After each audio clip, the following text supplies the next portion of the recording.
Praise the lord. మన ప్రభువును మన రక్షకుడైన యేసుక్రీస్తు వారి ఉన్నతమైన నామంలో మీ అందరికీ మా హృదయపూర్వక వందనములు. ఈ రోజు దేవుని వాక్యము, మనుష్యుని వలన దానిని నేను పొందలేదు, నాకెవడునో దానిని బోధింపను లేదు గాని యేసుక్రీస్తు బయలుపరచుట వలననే అది నాకు లభించినది. గలతీలకు రాసినటువంటి పత్రిక 1వ అధ్యాయము 12వ వచనము. I did not receive it from any man, nor was I taught it.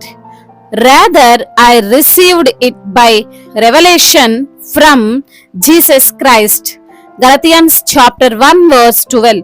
ఈ రోజు నిమిత్తము దయగలిగిన దేవుడు, కృపగలిగిన మన తండ్రి మనకు అనుగ్రహించిన వాక్య భాగమును బట్టి ధ్యానించుకుందాము. ప్రభునందు ప్రియమైన సహోదరి సహోదరులారా, ఈ వాక్యము మనకు అవగతం చేస్తుంది. మనము పొందుకునేది ఏదైనా అది సర్వశక్తుడైన దేవుని నుండి పొందుకుంటే అది శ్రేష్టమైనదిగా, విలువైనదిగా, అర్థవంతమైనదిగా ఉంటుంది. మరొక మాట భక్తుడు అంటున్నాడు, మనుష్యుల వలన నాకు రాలేదు, నాకెవరునో చెప్పలేదు, దేవుడే నాకు బయలుపరిచాడు అని. ఈ రోజున మనుష్యుల చుట్టూ తిరిగి తిరిగి అలసిపోయావేమో. నీకు వారు ఏదైనా ఇస్తారు అని, న్యాయము జరిగిస్తారని, నీకు కావాల్సింది ఇస్తారు అని, నీకు స్వస్థత ఇస్తారు అని, నీ యొక్క అప్పులు తీరుస్తారని, నీ కుటుంబంలో ఎటువంటి గొడవ లేకుండా చేస్తారని వారి చుట్టూ వీరి చుట్టూ తిరిగి అలసిపోయి సొలసిపోయావేమో. నీవు బాధపడకు. నీవు మనుష్యుల చుట్టూ తిరగడం మానేసి నీకు ఏదైనా ఇవ్వగల దేవుని వైపు చూడు. అవును, ఆయన ఏదైనా నీకు ఇస్తాడు. ఆయన జీవము కలిగినటువంటి దేవుడు, ఆయన అద్వితీయుడు, ఆయన కృపగలవాడు. దేవుడు నీకు నేరుగా చెబుతున్నాడు, మనుష్యుల వలన నీవు దానిని నీవు పొందలేవు, కానీ దేవుని వలన తప్పకుండా పొందుకోగలవు.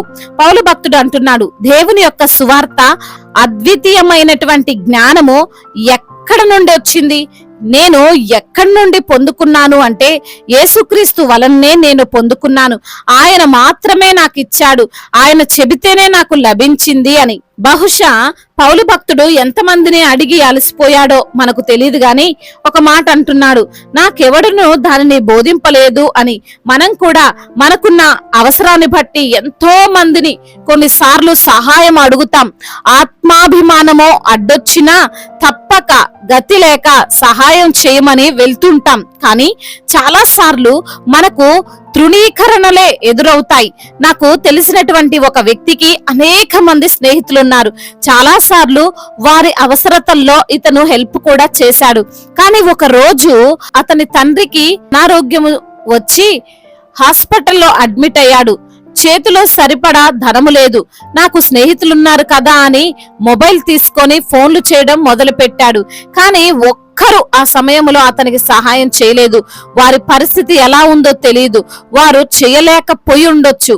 కానీ దేవుడి యొక్క కృపను బట్టి పెద్ద అమౌంట్ అవసరము లేకుండానే తన తండ్రి స్వస్థత పొందుకున్నాడు. ఈ లోకంలో ఏకైక సహాయము, మనల్ని అర్థం చేసుకునేది, మన యొక్క మొరలు వినేది, మన యొక్క బాధను తీర్చేది ఎవరు అంటే ప్రభు అయిన యేసేనండి. ఆయన మాత్రమే మన నిజమైన సహాయకుడు. అందుకే పౌలు భక్తుడు అంటున్నాడు, ఇప్పుడు నేను మనుష్యుల దయను సంపాదించుకొనగొనుచున్నానా, దేవుని దయను సంపాదించుకొనగనుచున్నానా? నేను మనుష్యులను సంతోషపెట్టగోరుచున్నానా?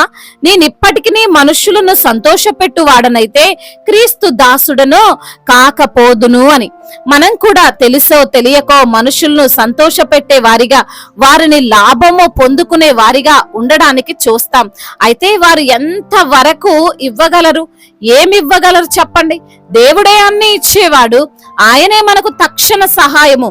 జ్ఞానం కావాలా? దేవుని వైపు చూడు. నిందలొస్తున్నాయా? దేవుని వైపు చూడు. ఆర్థికంగా చితికిపోయిన స్థితిలో ఉన్నావా?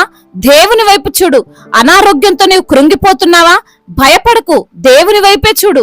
ఆయనే నీ సహాయకుడు, ఆయన నీ ఆదరణ, ఆయన నిన్ను దీవిస్తాడు, ఆయనే నీకు స్వస్థత ఇస్తాడు, ఆయనే నీకు ఏది కావాలో అది పొందుకునే మార్గాన్ని తెరుస్తాడు. 12 సంవత్సరాలుగా రక్తస్రావము కలిగినటువంటి స్త్రీ ఎన్నో ఇబ్బందులు మనుషుల ద్వారా పడి చివరకు యేసయ్యను ఆశ్రయించింది. స్వస్థత పొందుకుంది కదండి. నీవు పొందుకోబోతున్నావు. నీకు ఆశీర్వాదం వస్తుంది. నీ స్థితి కూడా దేవుడు మార్చగలడు. నిన్ను నీవు కోరుకున్న రీతిగా ఆయన దీవించగలడు. కాబట్టి భయపడకు, బాధపడకు. నీవు నమ్మిన యేసయ్య నీతో ఉన్నాడు. నిన్ను తృణీకరించడు. ఆపదల్లో, వేదనల్లో ఆయన నిన్ను ఆదుకుంటాడు. విశ్వాసముతో అడుగులు ముందుకు వైపు వేస్తూ, మనుషుల వైపు కాకుండా దేవుని వైపు చూస్తూ నీవు కొనసాగు. దేవుడు ఈ మాటలను దీవించి మన హృదయములో ఫలింపచేయునుగాక. వాక్య భాగమును బట్టి ప్రార్థించుకుందాము. ప్రతి ఒక్కరు కూడా ప్రార్థనలో ఏకీభవించగలరు. ప్రార్థన. మహాశక్తి సంపన్నుడా, మహోన్నతుడా, కృపా కనికరములు కలిగిన తండ్రి, జీవాధిపతి, మీకు స్తోత్రాలయ్యా. అవును ప్రభా, ఏ మనుష్యుని సహాయము కూడా వ్యర్థమని, సహాయమును పంపే దేవుడవు నీవు మాకు తోడుగా ఉన్నావని వాక్యము ద్వారా మీరు బలపరిచినందుకు, మమ్మల్ని ఆదరించినందుకు, ప్రోత్సహించినందుకు మీకు స్తోత్రాలు తండ్రి.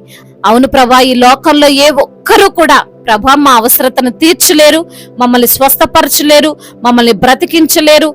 మా పైన తండ్రి అయా కనికరము చూపలేరు. కేవలం మీరు మాత్రమే తండ్రి. అవునయ్యా, మా పైన దయ చూపే దేవుడవు, కృప చూపే దేవుడవు, కనికరము చూపే దేవుడవు తండ్రి. ఈ రోజున ఎందరైతే బిడ్డలు ఎటువంటి పరిస్థితుల్లో ఉండి మీకు మొరపెడుతున్నారో వారి ప్రతి మొరను మీరు ఆలకించండి. మొర్ర పెట్టుకుని నీకు ఉత్తరం ఇచ్చేదనంటున్నావు తండ్రి. సహాయమును చేయండి అని వేడుకుంటున్నాం. ఆపదల్లో ఆదుకునే దేవుడు, అనారోగ్యముతో బాధపడుతూ చివరి స్టేజిలో ఉండి మీకు మొరపెడుతున్న ప్రతి బిడ్డను మీరు తాకండి. ఆ మరణాపాయములో నుండి తండ్రి వారికి విడుదలను అనుగ్రహించి జీవములోనికి వారిని నడిపించండి అయ్యా. మరి తండ్రి ప్రతి బిడ్డకు స్వస్థతను దయచేయండి. శారీరక బలహీనతను కొట్టివేయండి. వారికి ఎముకలలో సత్తువును, బలాన్ని దయచేయమని వేడుకుంటున్నాం. ఆర్థిక సమస్యలను కొట్టివేయండి. రుణ భారాలన్నిటి నుంచి కూడా విడుదల దయచేయండి. ఎవరికైతే అప్పు ఇవ్వాలో త్వరగా వారు అప్పు చెల్లించేటకు కృపను అనుగ్రహించమని వేడుకుంటున్నాము తండ్రి. అదే విధంగా నా ప్రభా, కుటుంబంలో సమస్యలు, కుటుంబంలో కలహాలు, భార్యాభర్తల మధ్య విభేదాలు, అనుమానాలు, మనస్పర్ధలు, వీటన్నిటి నుండి కూడా విడుదల దయచేయమని వేడుకుంటున్నాం తండ్రి. అదే విధంగా చిన్న బిడ్డలను, మాట విననటువంటి బిడ్డలు, అయా ఎదురు తిరిగే స్వభావం కలిగినటువంటి బిడ్డలు ఉన్నటువంటి వారి మనస్సును మీరు మార్చండి. తల్లికి, తండ్రికి లోబడే మంచి మనస్సును ప్రతి బిడ్డకు మీరు అనుగ్రహించండి. యవన బిడ్డలందరినీ మీ చేతికి అప్పగిస్తున్నాం. ప్రతి ఒక్క పాపం నుండి అయా మరి తండ్రి వారికి విడుదలను దయచేయండి తండ్రి. బిడ్డలు ఎదుగుతుండగా జ్ఞానమందును మీ దయలోను వారు ఎదుగునట్లుగా సహాయము చేయండి. వివాహాల విషయంలో మీ చిత్తమేమిటో బిడ్డలకు బయలుపరచండి. సాటి అయిన సహకారిని వారికి మీరు అనుగ్రహించండి. అనాథలను ఆదరించండి. అభాగ్యులను ఆదుకొనండి. తల్లిదండ్రి లేని వారి పక్షముగా మీరే ఉండి వాద్యమాడి వారికి తోడై ఉండమని వేడుకుంటున్నాం తండ్రి.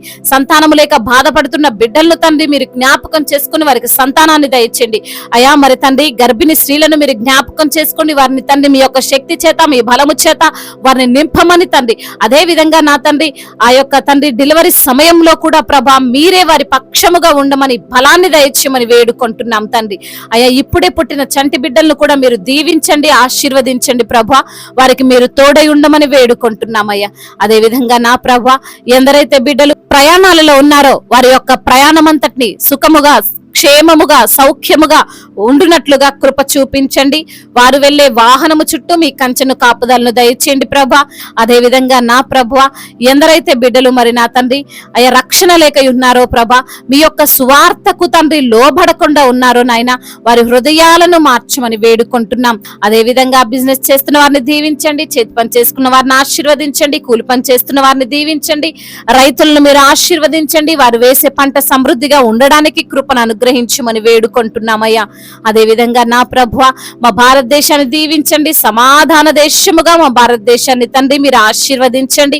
ఎటువంటి తారతమ్యాలు, విభేదాలు, అల్లర్లు, గొడవలు ఏమీ లేనటువంటి దేశముగా మీరు దీవించమని వేడుకుంటున్నాం. అధికారులకు సమయోచితమైనటువంటి జ్ఞానమును, వివేచనను వారికి అనుగ్రహించమని బ్రతిమిలాడుకుంటున్నాం. అదే విధంగా నా ప్రభువా దైవజనులందరికీ మీరు తోడుగా ఉండండి అయ్యా. వారి పరిచర్యను దీవించండి. వారు చేస్తున్నటువంటి ప్రతి ఒక్క పనిలో మీరే వారికి తోడై ఉండండి. సువార్థికులను బలపరచండి, వారు వెళ్లే మార్గాలను సరళము చేయండి. మిషనరీస్ ని దీవించండి. వారికి ఎదురవుతున్న శోధనలు, శ్రమలు, ఇరుకులు, ఇబ్బందులు అన్నిటి నుంచి కూడా విడుదల దయచేయమని వేడుకుంటున్నాం.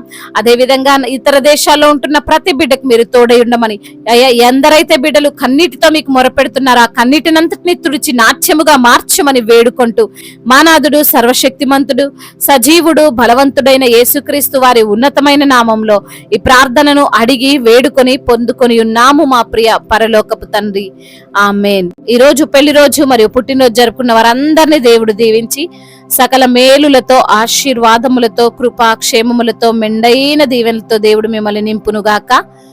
మీ యొక్క ప్రార్థన అవసరతలను మాకు తెలియజేయగలరు. మీ కొరకు మేము తప్పక ప్రార్థిస్తాము. మొదటిసారిగా మన యొక్క ఆదరణ వాక్యం చూస్తున్నట్లయితే తప్పకుండా సబ్స్క్రైబ్ చేసుకోగలరు. ఈ వాక్యం మీకు ఆశీర్వాదకరంగా ఉండినట్లయితే అనేకులకు కూడా ఈ వాక్యాన్ని పంపి మీరు కూడా దేవుని యొక్క రాజ్య సువార్తలో పాలిభాగస్తులు కావాలని దేవుని పేరిట మనవి చేసుకుంటున్నాను. May God bless you all. దేవుడు మిమ్మల్ని దీవించి బలపరిచి స్థిరపరచునుగాక.